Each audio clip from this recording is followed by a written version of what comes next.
السلام علیکم جی، کیا حال چال ہے آپ سب لوگوں کے؟ ناول عزم بائی عبدالاحد کا یہ 10th چیپٹر کا سیکنڈ پارٹ ہے۔ 11 بجنے ہی والے تھے۔ احمد نے اپنے کمرے کا دروازہ لاک کر دیا۔ اس کا لیپ ٹاپ اس کی اسٹڈی ٹیبل پہ کھلا ہوا تھا۔ لیپ ٹاپ پہ اس نے ایک سافٹ ویئر کھولا ہوا تھا۔ احمد نے ایک چھوٹا سا موبائل لیپ ٹاپ سے کنیکٹ کیا ہوا تھا۔ یہ موبائل خاص تھا کیونکہ اس موبائل کی لوکیشن ٹریس نہیں کی جا سکتی تھی۔ اس کے علاوہ اس سافٹ ویئر کی مدد سے احمد کی اصلی آواز کال موصول کرنے والے کو سنائی نہیں دی جا سکتی تھی۔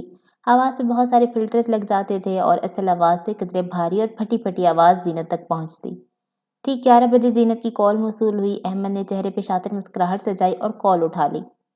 کیا حال ہے زینت؟ امید کرتا ہوں پاکستان کی آب و ہوا تمہیں خوش بختی میں پائے گی۔ احمد کی عجیب و غریب سی آواز زینت تک پہنچی۔ آواز زینت کے کانوں میں چبھتی تھی۔ زینت کچھ خوف زدہ سی ہو گئی۔ بہت خوب، تم نے بھی پکا کام کیا ہے۔ پلیٹ نمبر تمہاری گاڑی کی نکلی تھی۔ دلچسپ، مگر یہ کوئی تمہاری قابلیت کا ثبوت نہیں ہے۔ تمہیں ثابت کرنا ہوگا کہ تم میرے ساتھ کام کرنے کے قابل ہو کہ نہیں۔ میری اسٹینڈرڈ ہے گلی کے ایجنٹ، میں ایسے ہی کسی راہ چلتے کے ساتھ کام نہیں کرتی۔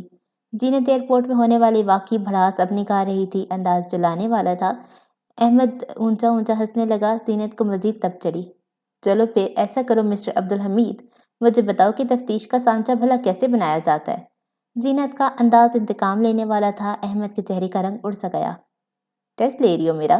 احمد بولا۔ زینت زور سے ہنس دی۔ احمد کی مسکراہٹ سمٹی۔ تفتیش کا سانچہ اندازوں سے بنایا جاتا ہے مسٹر عبدالحمید۔ صورتحال کو پرکھ کے، ان کا جائزہ لے کے دور دور کے اندازے لگائے جاتے ہیں اور پھر ان اندازوں کی تصدیق کرنے کے لیے ثبوت اکٹھے کیے جاتے ہیں۔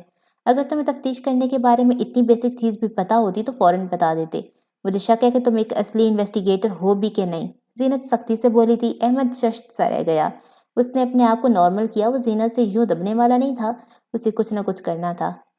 صرف ایک بچکانہ سے سوال سے تم میری قابلیت کا اندازہ نہیں لگا سکتی ایجنٹ زینت۔ مجھے صرف ایک لمحہ لگے گا تمہارے اوپر اپنی قابلیت عیاں کرنے میں، لیکن شاید اس کے بعد تم مجھ سے بہت نفرت کرو۔ احمد کا لہجہ بے تاثر تھا۔ زینت اٹک گئی۔ یہ 2 ٹکے کا سڑک چھاپ انویسٹیگیٹر اپنے آپ کو سمجھتا کیا تھا؟ اس نے خفگی سے سوچا۔ چلو ٹھیک ہے، ثابت کرو۔ زینت چیلنج دینے والے انداز میں گویا ہوئی۔ وہ بھی دیکھنا چاہتی تھی کہ یہ کتنا قابل ہے۔ تمہارا اصل نام مریم ہے، احمد نے کہا تو زینت کی آنکھیں بے یقینی کے مارے پھیلنے لگیں۔ یہ کیسے ہو سکتا تھا؟ زینت نے اپنی بے ربط سانسوں کو ترتیب دی۔ ہو سکتا تھا اس نے بس ہوا میں تیر چلایا ہو۔ یہ کوئی تگڑا ثبوت تو نہیں تھا، زینت نے سوچا۔ تمہیں کیا لگتا ہے کہ صرف اتنا ہی کافی ہے؟ زینت عرف مریم، ہم اپنی کہانی میں اس کردار کو زینت سے مخاطب کریں گے، بولی تو احمد ایک بار پھر سے ہنسا۔ تمہارا پورا نام مریم جنید ہے۔ میرم پتھر کی بن گئی۔ تم کراچی سے اسلام آباد آئی تھی نیسٹ میں پڑھنے، تمہیں اسکالرشپ ملی تھی، تم BSc کرنے آئی تھی۔ تمہارے دونوں ماں باپ لائر تھے اور ایک ہائی پروفائل کیس کو پراسیکیوٹ کر رہے تھے۔ اسی سلسلے میں دونوں کو مار دیا گیا تھا۔ زینت کو جیسے سانپ سونگھ گیا۔ یہ کیسا ایجنٹ تھا جس نے بس اس کی شکل دیکھ کے کچھ ہی گھنٹوں میں اس کی ساری معلومات نکال لی تھی؟ زینت حیران رہ گئی۔ زینت کو ایجنٹ عبدالحمید کی قابلیت پہ 100% یقین آ گیا تھا۔ اس کی اس کیس میں دلچسپی مزید بڑھ گئی تھی۔ مجھے یقین ہو چکا ہے، میں واقعی اس سب کے لیے بھرپور تیار ہوں۔ زینت ایک اچھے سپورٹ مین کی طرح یہ بات تسلیم کر گئی۔ احمد مسکرایا۔ ویری گڈ، اب میں تمہیں اپنا پلان بتاتا ہوں۔ اور احمد اپنے کمرے میں بیٹھے اسے اپنا پلان بتانے کے لیے تیار کیا تھا۔ زینت بھی سننے کے لیے تیار تھی۔ تو زینت، تم اپنی ایک پروفائل بناؤ گی۔ تمہاری پروفائل میں ہم تمہاری اصلی کہانی استعمال کریں گے، لیکن ایک ٹوسٹ کے ساتھ۔ احمد کہہ کے شاطر سا مسکرایا۔ زینت کی دلچسپی میں اضافہ ہوا۔ تمہاری کہانی کچھ اس طرح سے ہوگی کہ تمہارے ماں باپ کا قتل کر دیا گیا تھا، اس کے بعد تم معاشرے کے ہاتھوں پستے گئی، تم ایک چھوٹے سے علاقے میں کرائے کے گھر میں رہنے لگی، تمہارا انسانی ذات سے اعتبار اٹھ گیا، تم انسانی ذات سے نفرت کرتی ہو۔ ہاں، ایک چیز جو ہم نے گول کر جانی ہے وہ ہے تمہاری نسٹ کی ڈگری۔ تم MBBS کر رہی تھی، لیکن معاشی حالات کی وجہ سے تم نے MBBS بیچ سے ہی چھوڑ دیا۔ تم اپنی پروفائل بنانے کا کام کر لو گی نا؟ اس میں مدد کروں میں؟ ڈونٹ یو وری، سب ہو جائے گا، زینت خوش دلی سے بولی۔ زینت اس پرانی بلڈنگ میں داخل ہوئی۔ بلڈنگ کا حال خراب تھا، جگہ جگہ سیلن تھی، مگر کچھ چیزیں اسے انصاف کے لیے کرنی پڑ رہی تھیں اور اسے کوئی شکایت نہ تھی۔ انٹرنیشنل ایجنسی میں کام کر کے وہ عام لوگوں سے قدرے مختلف بن گئی تھی۔ اسے کم کھانے میں، مشکلات حالات میں جینے کی عادت ہو گئی تھی۔ وہ اپنے کرائے کے گھر میں داخل ہوئی۔ گھر کا حال تو بلڈنگ کے حال سے بھی بدتر تھا۔ کیڑے مکوڑے ہر جگہ تھے، پینٹ اکھڑا ہوا تھا، مٹی کی موٹی تہہ زمین پہ موجود تھی۔ زینت نے بس ایک تھکی ہوئی سانس خارج کی۔ وہ عام لڑکیوں کی طرح نہیں تھی، اسے کیڑے مکوڑوں سے ڈر نہیں لگتا تھا، وہ آسائشوں کے بغیر بھی جی سکتی تھی۔ اس کے بعد اگلا مرحلہ ہے عافیت زندگی، ہسپتال میں داخل ہونا۔ لیکن عبدالحمید جو کیس تم نے بھیجا تھا وہ تو ہیومن سمگلنگ کا تھا، پھر اس میں اس اسپتال میں کیوں جانا ہے؟ زینت کے دماغ میں ایک سوال ابھرا۔ اس سے پہلے میں اس واقعے کے ایک فرد کی تفتیش کر چکا ہوں، وہ اس ہسپتال روز جاتا تھا۔ اس ہسپتال میں کچھ پر اسرار ضرور ہے۔ تمہیں کچھ بھی کر کے یہاں جاب حاصل کرنی ہے، اداکاری کر لو گی نا؟ احمد نے پوچھا۔ فکر ہی نہ کرو، زینت شاطر سا مسکرائی۔ زینت اس وقت نیلوفر کے آفس میں کھڑی تھی۔ اس کا حلیہ ایئرپورٹ والی زینت سے قدرے مختلف تھا۔ آنکھوں کے نیچے گہرے ہلکے تھے، کندھے نیچے کی طرف ڈھسے ہوئے تھے، کپڑے بالکل سادہ سے تھے۔ زینت کے چہرے پہ کڑواہٹ پھیلی ہوئی تھی۔ دیکھیے، ہم ابھی کسی کو ہائر نہیں کر رہے، آپ جا سکتی ہیں، نیلوفر روکھے سے انداز میں بولی۔ زینت کی آنکھ میں آنسو پھوٹنے لگا۔ اگر تمہیں لگتا ہے تمہارے آنسو دیکھ کر میرا دل نرم پڑ جائے گا تو تم اپنا وقت ضائع کر رہی ہو۔ نیلوفر کا انداز مغرور تھا۔ زینت کے چہرے پہ تلخ مسکراہٹ بکھری۔ مجھے انسان ذات سے کوئی امید نہیں ہے میڈم، اور آپ سے تو بالکل نہیں۔ یہ جو اونچے عہدوں پہ براجمان ہیں، ان سے میں امیدیں وابستہ نہیں کرتی میڈم۔ زینت کا انداز تلخ تھا۔ نیلوفر نے اپنا پین ٹیبل پہ رکھا اور زینت کو غور سے دیکھنے لگی۔ اس کی اچانک سے زینت میں دلچسپی بڑھ گئی تھی۔ تمہیں انسانی ذات سے اتنی نفرت کیوں ہے لڑکی؟ نیلوفر نے آنکھیں مٹکا کے پوچھا۔ کیونکہ ان انسانوں نے میرا جینا حرام کیا ہوا ہے۔ میں اپنے ماں باپ کے قتل کے بعد انصاف کے لیے تڑپ رہی ہوں، لیکن آج تک مجھے مایوسی کے علاوہ کچھ نہیں دیا گیا۔ زینت تلخی سے کہہ کے مڑ گئی۔ وہ کمرے سے جانے لگی۔ دوسری طرف نیلوفر، اس کی آنکھیں نرم پڑیں۔ اسے زینت سے اپنائیت کا احساس ہوا۔ وہ بھی انصاف کے لیے تڑپی تھی، ادھر ادھر بھٹکی تھی، آخر میں خالی ہاتھ رہ گئی تھی۔ وہ زینت کو مایوس نہیں لوٹانا چاہتی تھی۔ رکو، نیلوفر پیچھے سے پکاری۔ زینت مسکرائی۔ اگلے لمحے اس نے اپنی مسکراہٹ سمیٹی، چہرے پہ وہی سختی طاری کی۔ وہ نیلوفر کی طرف پھر سے مڑ گئی۔ اپنا نمبر دے جاؤ، میں کچھ دن تک شاید تمہیں کال کر لوں، نیلوفر نے کہا۔ زینت نمبر دے کر چلی گئی۔ باہر نکل کے وہ ٹیکسی پہ بیٹھی اور احمد کو کال ملا کے اسے سارا احوال بتانے لگی۔ اس کے بعد تمہیں کسی بھی طرح سے پتہ لگانا ہوگا کہ یہاں کیا ہوتا ہے۔ تمہیں پتہ لگانا ہوگا کہ کون کون اس سب میں ملوث ہے اور یہاں سب کچھ کس طرح سے ہوتا ہے۔ تم کسی بے وقوف سی نرس کو دوست بنا لینا اور پھر اسے سب کو دلوانے کی کوشش کرنا۔ تمہیں اسپتال میں داخل ہونے کے بعد ان کے کالے دھندے میں شامل ہونا ہے۔ اب کل سے جوائن کر لیں۔ یہ کال عافیت سندھی کی طرف سے تھی۔ زینت مسکرا رہی تھی۔ اس نے کال کاٹ دی۔ اسے یہ کال نیلوفر سے ملاقات کے 4 دن بعد موصول ہوئی تھی۔ یقیناً ان لوگوں نے یہ 4 دن اس کی چھان بین کی ہوگی اور انہیں وہی ملا ہوگا جو اس نے ان سب کے لیے چھوڑا تھا۔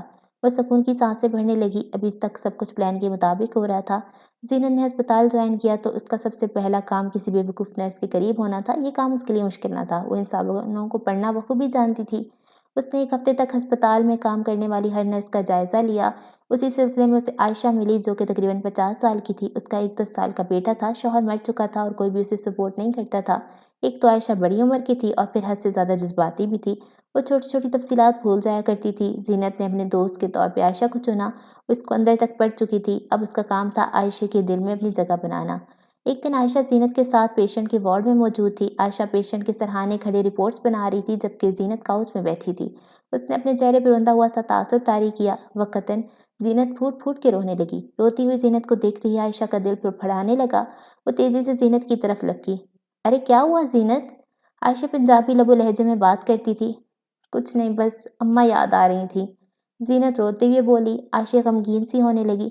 ارے ارے کیا ہو گیا؟ ایسے نہ رو بچی۔ عائشہ زینت کے گال تھپ تھپانے لگی۔ وہ نرمی سے اس کی آنکھ سے آنسو پوچھنے لگی۔ میں کیا کروں؟ میں پوری دنیا میں اکیلی ہوں، میرا کوئی بھی نہیں ہے، زینت سے سسکیاں لیتے کہہ رہی تھی۔ عائشہ کا دل بھاری ہونے لگا۔ اسے زینت پہ ترس آنے لگا۔ اب آئندہ تو مجھے روتے ہوئے نظر نہیں آنی چاہیے، میں ہوں نا تمہارے ساتھ، تمہیں کسی بھی چیز کی ضرورت ہو مجھ سے مانگ لو۔ عائشہ شفقت سے اس کے بوئے کٹ بالوں پہ ہاتھ پھیرتے بولی۔ زینت اداس سا مسکرا دی۔ کیا واقعی؟ کیا آپ مجھے باقی سب کی طرح چھوڑ کے نہیں جائیں گی؟ زینت روتے ہوئے بولی۔ عائشہ سر نہ میں ہلانے لگی۔ چلو بس اب چپ کر جاؤ، آج میں اپنی پکی سہیلی کے ساتھ کھانا کھانے جاؤں گی، عائشہ خوش دلی سے بولی۔ وہ اندر سے ایک اچھی عورت تھی، مگر زمانے کی سختیوں کی وجہ سے اسے یہ راستہ چننا پڑا۔ وہ اپنے بیٹے کو بہترین زندگی دینا چاہتی تھی، اسی لیے اس نے یہ اندھیری دنیا میں داخل ہوئی تھی۔ زینت دل میں ہنس رہی تھی، تیر نشانے پہ لگا تھا۔ وہ عائشہ کو پھنسانے میں کامیاب ہوئی تھی۔ اس کے ساتھ ساتھ تمہیں مجھے ہر چیز کی خبر دینی ہوگی زینت، پل پل کی خبر۔ زینت نے سب کچھ سست رکھا۔ وہ ایک دم سے سب کچھ جاننے کی کوشش کرتی تو شاید بآسانی پکڑی جاتی۔ سب سے پہلے تو اس نے اپنے اوپر تنگی کا رونا رویا۔ اس کے بعد اس نے عائشہ کے اوپر یہ تاثر دیا جیسے وہ تنگی کی وجہ سے خودکشی کرنے کا سوچ رہی ہے۔ اس سب کے بعد عائشہ کے دل پہ خنجر چل گئے۔ ایک دن اس نے زینت سے کہا کہ وہ اس کے مسائل کا حل لے کر اس کے پاس آئے گی۔ اسی دن رات کے وقت وہ نیلوفر سے ملنے اس کے آفس گئی۔ جی عائشہ، کیا ہوا ہے؟ نیلوفر کی روکھی آواز میں تکان تھی۔ میں آپ سے کچھ پوچھنے آئی ہوں، اگر آپ کو برا لگے بھی تو اس کی مجھے پرواہ نہیں، لیکن میں یہ کہے بغیر نہیں جاؤں گی۔ عائشہ گردن جھکائے جذباتی انداز میں بولی۔ نیلوفر نے کوفت کے عالم میں تھکی ہوئی سانس خارج کی، چہرے پہ ناگواری سی ابھری۔ ٹھیک ہے بات کرو، نیلوفر چڑ کے بولی تھی، اسے نرس کا یوں جذباتی ہونا پسند نہیں تھا۔ میری دوست ہے زینت، اس کے سر پہ بہت مسائل ہیں میم۔ عائشہ کی آنکھ سے ایک آنسو نکلا، وہ تنگی کی وجہ سے خودکشی کرنے والی تھی۔ کیا آپ لوگ اسے بھی اس کاروبار کا حصہ نہیں بنا سکتے؟ اس کی ہر پریشانی دور ہو جائے گی میڈم۔ نیلوفر کے چہرے پہ تناؤ بڑھتا گیا، اس کے لبوں کے پاس پھٹوں میں کھچاؤ سا پھیلا، ہاتھ کی بے اختیار مٹھی بن گئی۔ تم دوست نہیں، دشمن ہو اس کی، سمجھی؟ نیلوفر ایک دم سے آگ بگولا ہو گئی۔ عائشہ بکھلا کے 2 قدم پیچھے ہوئی، اس نے نیلوفر سے اس طرح کے رد عمل کی توقع نہ کی تھی۔ اگر تم اس کے ساتھ مخلص ہوتی تو کیا تم اسے جہنم کا ٹکٹ یوں دیتی؟ عائشہ بتاؤ، یہ جہنم ہے، جہنم، تم سمجھتی کیوں نہیں؟ نیلوفر کی سانسیں پھولنے لگی تھیں، اسے وہ وقت یاد آنے لگا جب اس نے اس جہنم میں قدم رکھے تھے۔ اس دنیا میں خوش باش رہنے کا ناٹک کرنا، اپنے آپ کو اس دنیا کے رنگوں میں رنگا ہوا ظاہر کرنا کتنا مشکل تھا، یہ صرف وہی جانتی تھی۔ میں اس دنیا میں کچھ نہیں رکھا، میں بس اس کی مشکلات کا حل چاہتی تھی۔ عائشہ کو اپنے اوپر اٹھایا گیا انکشاف اچھا نہ لگا۔ نیلوفر نے گہرے سانس لیتے اپنے آپ کو پرسکون کیا۔ اس زینت سے بولو کہ اگر وہ اس سب میں شامل ہونا چاہتی ہے تو خود میرے پاس آئے، میں یوں سفارشیں تسلیم نہیں کرتی۔ نیلوفر نے چڑ کے کہا۔ عائشہ مسکرا دی۔ اس نے سفارش تو نہیں کی؟ نیلوفر نے ہاتھ کھڑا کیا تو عائشہ چپ ہو گئی۔ نیلوفر کا موڈ بری طرح سے بگڑ چکا تھا، عائشہ بھی جان گئی تھی۔ جتنا کہا جائے اتنا کیا کرو، اب جاؤ۔ عائشہ سر کو خم کر کے کمرے سے رخصت ہو گئی۔ زینت اپنے کرائے کے اپارٹمنٹ میں موجود احمد سے فون پہ بات کر رہی تھی۔ ہاں عبدالحمید، مجھے کل نیلوفر نے بلایا ہے۔ عائشہ کہہ رہی تھی کہ وہ مجھے میرے مسائل کا حل بتائیں گی۔ میرا اندازہ یہ ہے کہ نیلوفر مجھے اس کاروبار میں شامل ہونے کا کہے گی۔ اپنے بوائے کٹ بالوں پہ ہاتھ پھیرتے زینت بولی، وہ کافی پرجوش تھی۔ سب کچھ بالکل پرفیکٹ جا رہا ہے۔ زبردست، یہ سب تم نے بہت جلدی کر لیا ویسے۔ احمد کی کمپیوٹرائزڈ آواز میں کوئی تاثر نہ تھا، زینت زور سے ہنسی۔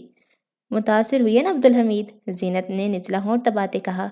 ابھی اور امتحانات باقی ہیں زینت، احمد سرسے لہجے میں بولا تو ایک بار پھر زینت ہنس دی۔ کھڑوس عبدالحمید نے بھی بھلا اس کی تعریف کہاں کرنی تھی؟ زینت نے سوچا۔ شیور ویسے قابل تو میں ہوں، یہ ماننا پڑے گا، خود قسمت ہو کے اس کیس کی تمہیں میں ملی۔ زینت کا انداز جتلانے والا تھا۔ احمد اپنے کمرے میں بیٹھا مسکرایا۔ سچ تو یہ تھا کہ وہ بھی زینت کی کارکردگی سے متاثر تھا، اسے اس سے بہتر پارٹنر نہیں مل سکتا تھا۔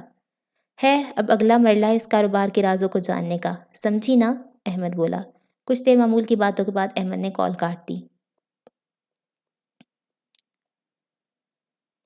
اگلے دن زینت بہت ہی اچھے موڈ میں ہسپتال گئی تھی۔ کتنی آسانی سے وہ اس کاروبار میں شامل ہونے جا رہی تھی، زینت سوچ سوچ کے ہی خوش ہوئے جا رہی تھی۔ وہ اسپتال پہنچ کے سیدھی نیلوفر کے آفس گئی۔ نیلوفر بھی اسی کی منتظر تھی۔ نیلوفر کے آفس تک پہنچتے پہنچتے زینت نے اپنے چہرے پہ اداس سا تاثر طاری کر لیا، آنکھیں معصومانہ سی کر لی تھیں۔ بیٹھو۔ زینت آئی تو نیلوفر نے کرسی کے ساتھ اشارہ کیا۔ اس کی آنکھوں میں سرد مہری سوار تھی۔ زینت چپ چاپ کرسی پہ بیٹھ گئی۔ نیلوفر اپنی کرسی پر سے کھڑی ہوئی، اس نے کمرے کا دروازہ بند کیا اور پیچھے سے لاک بھی لگایا۔ وہ آفس کی کھڑکی تک آئی جہاں سے روشنی سورج کی چھن چھن کے اندر آتی تھی۔ نیلوفر نے آفس کے بلائنڈرز نیچے گرائی تو سورج کی کرنوں کا راستہ بند ہوا۔ اب بس کمرے کی بتی ہی کمرے کو جگمگائے ہوئی تھی۔ کمرے کا ماحول پر اسرار سا ہو گیا تھا۔ نیلوفر اب اپنی کرسی پہ پھر سے بیٹھ گئی۔ نظر بظاہر اداس سی زینت پہ گاڑ کے اس نے اپنی بات کا آغاز کیا۔ زینت، عائشہ سے دوستی ختم کر دو ورنہ میں تمہیں اس ہسپتال سے فارغ کر دوں گی، نیلوفر نے کہا تو زینت بری طرح سے چونک گئی۔ اس نے بمشکل اپنی حیرت چھپائی، وہ نیلوفر سے اس بات کی توقع دور دور تک نہیں کری تھی۔ میں سمجھی نہیں میم۔ زینت کو الجھنے کی اداکاری کرنے کی ضرورت پیش نہ آئی کیونکہ وہ حقیقتاً الجھ گئی تھی۔ میں تمہیں اسپتال میں صرف اس لیے ہی کام نہیں دینا چاہ رہی تھی، میں جانتی تھی کہ اس اسپتال میں بسا شیطان تمہیں بھی اپنی طرف کھینچ لے گا۔ مجھے ترس آتا ہے تمہاری اوپر زینت، مجھے تمہارے اندر نیلوفر نظر آتی ہے۔ تمہاری کہانی میری کہانی کا عکس ہے زینت۔ نیلوفر آنکھوں میں اپنائیت لیے بولی، اس کے لہجے میں بہت کچھ غمگین کر دینے والا تھا۔ یہ سب زینت کی سوچ سے بالا تر تھا۔ اسے لگا تھا نیلوفر ایک مغرور سی لڑکی تھی، مگر یہاں اس کا اندازہ غلط ثابت ہو رہا تھا۔ نیلوفر یقیناً اس کام سے خوش نہیں تھی، وہ اپنی زندگی سے مطمئن نہیں تھی۔ میں کچھ نہیں سمجھ پا رہی ہوں میم، زینت بولی۔ دیکھو، نیلوفر نے اپنی دراز سے نوٹوں کی ایک گڈی نکالی اور ٹیبل پہ رکھی۔ زینت کی آنکھیں کھلی کی کھلی رہ گئی۔ یہ تم رکھ لو، مگر میں تمہیں اس سب میں شامل ہوتے نہیں دیکھ سکتی۔ تم دوسری نیلوفر نہیں بننے دوں گی۔ تمہیں آئندہ بھی کسی چیز کی ضرورت ہو تو مجھ سے لے لینا۔ زینت دنگ سی ہو کے نیلوفر کو دیکھتی رہ گئی۔ یہاں تو سب کچھ اس کی سوچ کے برعکس ہو رہا تھا۔ میم، آپ کا شکریہ کیسے ادا کروں؟ زینت کی آنکھ میں آنسو جھلکنے لگا۔ عائشہ سے دوستی ختم کر کے، اور تم اب جاؤ۔ نیلوفر کے انداز میں کرختگی لوٹ آئی۔ وہ زیادہ دیر نرم نہیں رہ سکتی تھی۔ زینت نے چپ چاپ نوٹوں کی گڈی اپنے پرس میں ڈالی اور وہاں سے اٹھ گئی۔ اس کے پاس عبدالحمید کو بتانے کے لیے ایک بڑی خبر تھی۔ رات کے وقت حسب معمول زینت احمد کو پورے دن کا احوال بتانے لگی۔ تو عبدالحمید، اس سب سے تمہیں کیا سمجھ آ رہا ہے؟ زینت نے نیلوفر والا واقعہ بتانے کے بعد پوچھا۔ یہی کہ وہاں کچھ غلط ہو رہا ہے، اور یہ نیلوفر اس میں شریک ہے، لیکن دل سے نہیں۔ ہم اس نیلوفر کو بھی استعمال کر سکتے ہیں، لیکن فی الحال اس کی ضرورت نہیں ہے۔ تم عائشہ سے ہی سب کچھ دریافت کرنے کی کوشش کرو۔ چونکہ نیلوفر نے اس بات کی تصدیق کر دی ہے کہ وہاں کچھ ہو رہا ہے، تم عائشہ سے سب کچھ ہی سیدھا سیدھا پوچھ سکتی ہو۔ عائشہ سے تفصیلات جاننے کی کوشش کرو۔ تم کچھ نہ کچھ تو اگلوا سکتی ہو زینت۔ احمد سوچتے ہوئے کہہ رہا تھا۔ زینت بات کو سمجھ چکی تھی۔ عبدالحمید، زینت کی آنکھوں میں غمگین سا تاثر ابھرا۔ مجھے پتہ نہیں کیوں آج بہت برا لگا۔ مجھے مجرموں سے نفرت ہے۔ میں قسم کھا چکی ہوں کہ جو بھی مجرم سامنے آئے گا اسے اپنے ہاتھوں سے سزا دوں گی، لیکن پہلی مرتبہ مجھے ایک مجرم پہ ترس آیا۔ میرا دل چاہا کہ وہ مجرم ایک دفعہ پھر سے اچھی زندگی بسر کرنے لگے۔ وہ مجرم نیلوفر ہے۔ عبدالحمید، زینت نے سوچتے ہوئے کہا۔ دیکھو زینت، جذباتیت پرے رکھو۔ ہم جو کام کر رہے ہیں اس میں جذباتیت کسی کام کی نہیں ہے۔ ہمیں کسی سے ہمدردی نہیں ہونی چاہیے۔ جس طرح سے ہم ابھی عائشہ کو استعمال کرتے آئے ہیں، اگر ضرورت پڑی تو نیلوفر کو بھی کریں گے، سمجھی؟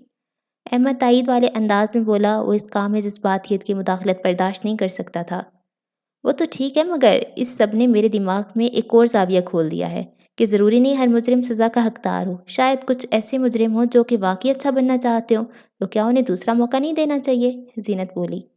ان سوالات کو جواب بعد میں تلاش کرتی رہنا، ابھی کام پہ فوکس کرو۔ احمد نے کال کاٹ دی۔ زینت کے آئیبرو اٹھ گئے۔ ایجنٹ عبدالحمید اس کے مطابق دنیا کا سب سے خڑوس ترین انسان تھا۔ مجال ہے کبھی اس نے کام کے علاوہ اس سے کوئی بات کی ہو۔ زینت منہ چڑھاتے غسل خانے تک گئی۔ اگلے دن عائشہ زینت کے ساتھ پیشنٹ کے وارڈ میں ڈیوٹی دے رہی تھی۔ کیا ہوا؟ کچھ بات کی نیلوفر میڈم نے؟ عائشہ نے پیشنٹ کی ایکس رے رپورٹس دیکھتے کہا۔ ہاں، انہوں نے کہا تھا کہ یہاں کچھ غلط ہو رہا ہے، لیکن مجھے صاف صاف جواب دے دیا کہ تم اس کام میں حصے دار نہیں بنو گی۔ اس کے علاوہ کچھ پیسے دے دیے تھے۔ زینت کھوئی ہوئی انداز میں بولی۔ اچھا ہی کیا، ہماری تو آخرت خراب ہو گئی ہے، اب تمہاری کیوں کریں؟ عائشہ زینت سے نظریں چراتے بولی۔ عائشہ، کیا تم مجھے بتا نہیں سکتی کہ ایسا کیا ہوتا ہے ادھر؟ زینت ایک دم سے چونکنا سی ہو کے بولی۔ عائشہ نے سخت نگاہ زینت پہ ڈالی۔ کبھی نہیں، عائشہ نے سختی سے کہا۔ دیکھو تم مجھے بتا دو، میں جب جان جاؤں گی کہ یہاں کیا ہو رہا ہے تو یقیناً میں اس میں شامل ہونے کا سوچوں گی بھی نہیں، ورنہ شاید تجسس کے مارے میں کچھ غلط ہی کر بیٹھوں۔ تمہیں میری حفاظت کے لیے یہ کرنا ہوگا۔ زینت نے عائشہ کی دکھتی رگ پہ ہاتھ رکھ دیا تھا۔ عائشہ سوچ میں پڑ گئی۔ پکا نا، تم یہ سب صرف اس لیے جاننا چاہتی ہو نا؟ عائشہ سوالیہ نگاہیں زینت پہ ڈالتے بولی۔ زینت نے سر اس بات میں ہلایا۔ عائشہ کو بیوقوف بنانا ہمیشہ کی طرح بہت آسان تھا۔ ٹھیک ہے، پھر سنو۔ عائشہ ٹھہری۔ ہم لوگ اعضاء کا غیر قانونی کاروبار کرتے ہیں۔ زینب کی آنکھیں پھٹنے لگیں۔ وہ جانتی تھی کہ پاکستان میں یہ بہت عام تھا، لیکن قسمت تو دیکھو، وہ سیدھا اسی اسپتال میں داخل ہوئی۔ زینت کو حیرت نے گھیر لیا تھا۔ کہا تھا یہ سب بہت بھیانک ہے، عائشہ نے افسوس سے کہتے گہری سانس خارج کی۔ زینت نے چہرے پہ سوچ کا تاثر تھا۔ اس سب کو کون چلاتا ہے؟ زینت متجسس ہوئی۔ لیڈی اقتدار، بہت ہی خطرناک عورت ہیں وہ۔ کبھی نظر آئے تو قریب بھی نہ جانا، ان کے نظروں سے کھا جاتی ہے وہ۔ عائشہ نے سرگوشی کرنے والے انداز میں کہا۔ اور یہ لیڈی اقتدار کب کب آتی ہے ادھر؟ زینت نے پوچھا۔ اف، تم کیا تفتیشی افسر کی طرح سب پوچھے جا رہی ہو؟ زینت کے سر پہ ایک سایہ سا گزرا۔ وہ کچھ زیادہ ہی سوال کر گئی تھی۔ آتی ہیں روز ہی، تمہیں نظر نہیں آتی؟ سیدھا نیچے چلی جاتی ہیں بیسمنٹ میں، عائشہ بتانے لگی۔ بیسمنٹ کا سن کے زینت مزید چونکی۔ بیسمنٹ؟ زینت جانتی تھی اسے مزید سوال نہیں کرنے چاہیے تھے، لیکن یہ والا بم پھٹنے کے بعد ایک اور سوال پوچھے بغیر رہ نہ سکی۔ ہاں بیسمنٹ، وہاں یہ پہ ملاقاتی کمرہ بھی ہے جہاں پہ اس کاروبار کو چلانے والے ملتے ہیں۔ دیگر معاملات وہیں پہ ڈسکس کیے جاتے ہیں۔ اس کے علاوہ کبھی کبھی ہم سب کو بھی کسی ضروری کام سے بیسمنٹ میں مطلوب کیا جاتا ہے۔ زینت کے دماغ میں پوری کی پوری تصویر بننے لگی تھی۔ اسے سب کچھ ٹھیک سے سمجھ آ گیا تھا۔ ہر پہیلی کا جواب مل گیا تھا۔ آنکھوں میں سوچتا تاثر لیے وہ ٹیک لگاتے بیٹھی۔ آج عبدالحمید کو دینے کے لیے اس کے پاس سب سے اہم خبر تھی۔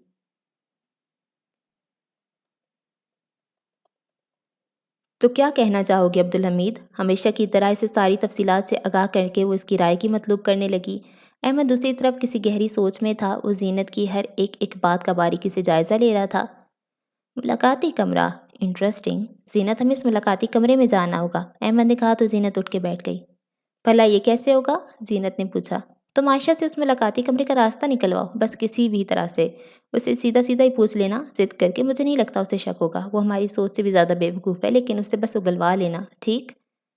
ٹھیک ہے، میں کوشش کروں گی، کہہ کے زینت نے کال رکھ دی۔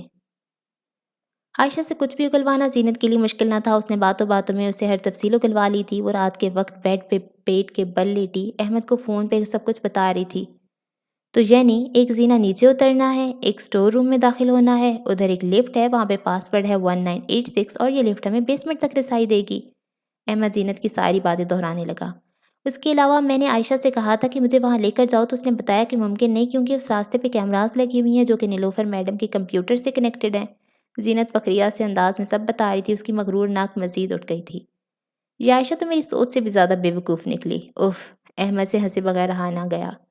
ٹھیک ہے، مطلب کہ ہم جلد ملیں گے، احمد ہنسی روکتے بولا تو زینت بھرپور مسکرا دی۔ عبدالحمید، کیا میں تم سے ایک درخواست کر سکتی ہوں؟ زینت التجائیہ سے انداز میں بولی۔ ضرور، احمد کا انداز ہمیشہ کی طرح برفیلا سا تھا۔ کیا تم اس ملاقات میں اپنا چہرہ مجھے دکھا سکتے ہو؟ میں اس آپریشن کو ختم کرنے سے پہلے تمہارا چہرہ دیکھنا چاہتی ہوں۔ زینت آواز میں آنس لیے بولی تو احمد مسکرا دیا۔ تمہیں میرا چہرہ دیکھ کے بھلا کیا ملے گا؟ احمد نے اپنا لہجہ بے تاثر رکھا، مسکراہٹ دبا لی۔ کھڑوس عبدالحمید، زینت نے سوچ کے سر جھٹکا۔ تم سے شناسائی کا احساس ہوتا ہے عبدالحمید، تمہارے ہر انداز سے کوئی یاد آتا ہے، میں بس تصدیق کرنا چاہتی ہوں۔ احمد کے چہرے پہ نرم مسکراہٹ بکھری۔ ٹھیک ہے، دکھا دوں گا، اب خوشی کے مارے بہہ نہ جانا، میرا پورا پلان سنو اب تم۔ وہ ایک دفعہ پھر سے اپنے عبدالحمید موڈ میں آ گیا تھا۔ زینت زیر لب ہنستی، وہ ہمیشہ کی طرح پلان سننے کے لیے تیار تھی۔ تمہاری طرف میں ایک یو ایس بی بھیجوں گا، تمہیں اس یو ایس بی کو کسی بھی طرح سے نیلوفر کے کمپیوٹر میں لگانا ہے اور اس میں ایک سافٹ ویئر کو ڈاؤن لوڈ کر دینا جو کہ میں نے بنایا ہے۔ اس کے ذریعے میں نیلوفر کے کمپیوٹر کو دور سے کنٹرول کر سکوں گا۔ زینت نیلوفر کے آفس کے پاس ہی منڈلا رہی تھی۔ نیلوفر بریک کے لیے گئی ہوئی تھی اور اس کے کمرے کی صفائی ہو رہی تھی۔ جیسے ہی صفائی والے کمرے سے باہر آئی، زینت کمرے میں داخل ہوئی۔ اس کے پاس زیادہ وقت نہیں تھا، اس لیے وہ تیز تیز ہاتھ چلا رہی تھی۔ زینت نے یو ایس بی کمپیوٹر میں لگائی اور سافٹ ویئر انسٹال کرنا شروع کیا۔ سافٹ ویئر انسٹال ہونے میں زیادہ وقت نہیں لگا اور وہ فوراً کام ختم کر کے کمرے سے باہر بھی آ گئی۔ ایک مرلہ تو کم سے کم پورا ہوا تھا، آگے کے مرلے باقی تھے جو اس مرلے سے کئی گنا مشکل تھے۔ اب تو مجھے یہ بتاؤ، نیلوفر کب تک ہسپتال میں رکتی ہے؟ احمد نے زینت سے پوچھا۔ 10 بجے کے بعد وہ اکثر چلے جاتی ہے، زینت نے حساب لگاتے ہوئے بتایا۔ تو میں 10 بجے کے بعد ہی آؤں گا، مگر مجھے ڈر ہے یوں آنے سے ہم پکڑے جائیں گے۔ احمد کچھ فکر مند تھا۔ نہیں عبدالحمید، آج 11 بجے کے قریب کسی کا بائی پاس ہونا ہے، تم اسی وقت آ جانا اور وہاں آ کے آپریشن تھیٹر والا یونیفارم پہن لینا، ٹھیک؟ زینت کو جیسے یاد آیا وہ بولی۔ احمد کو یہ آئیڈیا اچھا لگا۔ ٹھیک ہے، میں اسی وقت میں آؤں گا اور پھر تم مجھے یونیفارم تھما دینا۔ احمد سر پہ کالی پی کیپ پہنے عافیہ زندگی کی عمارت میں داخل ہوا۔ اس نے چہرے پہ ماسک لگایا ہوا تھا۔ ایک کمرے سے زینت نکلی۔ احمد نے بس ایک سرسری سی نظر ڈالی اور پھر نظر زینت پر سے اٹھا لی۔ زینت ہاتھ میں ایک شاپر لیے تیزی سے احمد کی طرف بڑھی۔ احمد ساکن سا بس وہیں کھڑا رہا۔ زینت احمد کے سامنے سے گزری، اسی میں اس نے احمد کے ہاتھ میں تیزی سے وہ شاپر تھما دیا۔ وہ اب احمد سے دور جانے لگی۔ احمد ہاتھ میں شاپر تھامے واش روم تک گیا۔ اس نے سارا یونیفارم پہنا، سر پہ ٹوپی لگائی، چہرے پہ سرجیکل ماسک، ہاتھوں میں گلوز اور ایپرن بھی پہن لیا۔ وہ واش روم سے باہر نکلا تو زینت بھی باہر ہی تھی۔ اس نے بھی آپریشن تھیٹر کی مناسبت سے لباس پہن لیا تھا۔ صاف بات ہے عبدالحمید، ڈاکٹر بن کے برے نہیں لگو گے، زینت شوق سے انداز میں اسے تبصرہ کرنے لگی، جو کہ آپریشن تھیٹر والے لباس میں بھی کافی پرکشش لگ رہا تھا۔ احمد ماسک کے پیچھے سے مسکرایا، آنکھیں البتہ سردی رکھیں۔ کام پہ دھیان دو، ہمیشہ کی طرح جواب بدلحاظی سے دیا۔ زینت کو کچھ جیسے برا نہ لگا، اسے عبدالحمید کی خڑوس سے انداز کی عادت ہونے لگی تھی۔ وہ دونوں اب زینے کی طرف بڑھ رہے تھے، مگر تب ہی پیچھے سے انہیں کسی نے پکارا۔ ارے کہاں جا رہے ہو؟ احمد کا دل تیزی سے دھڑکنے لگا، چہرے پہ گھبراہٹ پھیلنے لگی۔ پرسکون رہو، زینت احمد کے کان میں بولی اور پیچھے مڑ کے نرس کو دیکھنے لگی۔ احمد نے بہرحال حرکت نہ کی۔ اسٹور سے کچھ چیزیں لینے، بائی پاس ہونا ہے، وہ عام سے انداز میں بولی۔ سب لے لیا ہے، سیدھا آپریشن تھیٹر چلو، نرس حکم دینے والے انداز میں بولی۔ احمد کی سانسیں بے ربط ہوئیں۔ ڈیم اٹ، احمد زیر لب بڑبڑایا۔ کچھ نہیں ہوگا، میرے پیچھے چلو، زینت نے کہا تو احمد اس کا پیچھا کرنے لگا۔ وہ دونوں پھر آپریشن تھیٹر داخل ہوئے، جہاں پہ ڈاکٹر اور نرسز موجود تھے۔ اینستھیزیا لگا کے پیشنٹ کو بے ہوش کیا گیا تھا۔ کمرے میں عجیب و غریب بڑی بڑی سی مشینیں موجود تھیں، جن کی احمد کو الف بے تک نہ پتہ تھی۔ وہ اس سب کے لیے بالکل بھی تیار نہ تھا۔